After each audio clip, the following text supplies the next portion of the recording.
Good evening, and today we've got Black Sheep Milk Stout. That's right.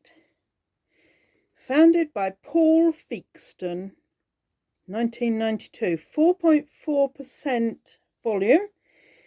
And this will have, the fermentation will include lactose, which is usually gives a very, very beautiful sort of velvety note to the stout. So let's see where we're going here. Now I can't say whether it's sheep milk, of course, or cow's milk, who knows, but I know it seems sheepish, so there's a bit of a nice dark head on this one. Some of the stouts do have quite a very pale head, but this is rocking in there with really deep coffee notes. So let's have a long pull. Oh, I tell you what, it's got loads and loads of aroma to it. It's incredibly lush, velvet, yeah, but it really is like drinking an iced coffee. Oh my, that is so beautiful. I've really adored all the 4 stouts that I've drunk so far. I think this one is my kind of middle of the road favourite because it's suitable for just about any moment, particularly good in the winter, I think. So, if you need to get a bit of extra calcium, here we are, the Black Sheep Milk Stout. It's,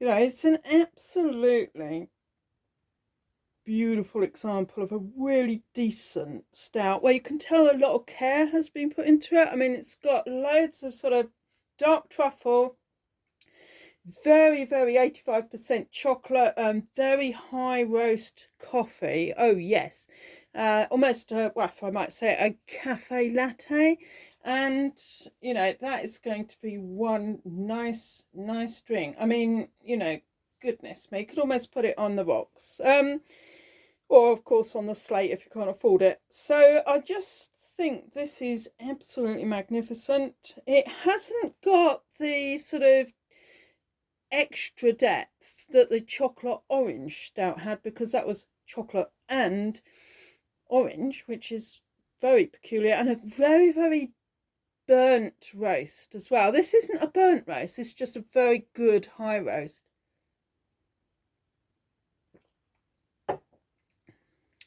Oh, a Brazilian, I would say, or a Colombian, possibly a Peruvian, but something really high roast. Yes, utterly compelling. In many ways, my favourite of the 4 so far. But I did think, all of them are fantastic. The porter, I'd love to get that, between my teeth again. And the last in the handful of stouts series is going to be the, I'll give you a sneak preview.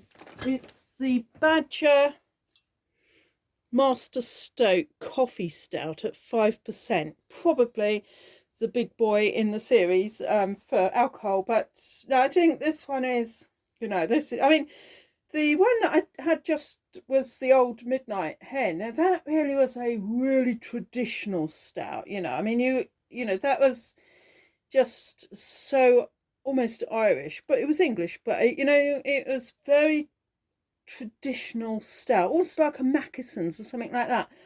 And so many of these famous old names have gone off the market, and now we're getting these magnificent bottled stouts, but still very few stouts available on the pull, as it were, behind the bar, although there are plenty of barmaids. So, do get out and about quite a bit, past your usual locals, and see if you can find some stouts actually, on cask. But I haven't seen a cask stout, for a very long time. I can't even begin to remember when the last one I saw. So I'll be looking out for them over the next 3 months. I'm really massively enjoying this. Well, you can see just one little sip and I've gulped quite a bit of it, but not to worry, look, there's more to come. There we go. So I wasn't quite as greedy as it looks. illusion, can be deceptive and all that. So yeah, fantastic, all in black and white, just right for a pianist. And Black Sheep Milk Stout, just, it's fantastic, and it's so, you know, chunky on so many different levels. I think that's going to be a difficult one to beat. So you know, let's press on to number 5 in the series and see who's the champion. Toodaloo.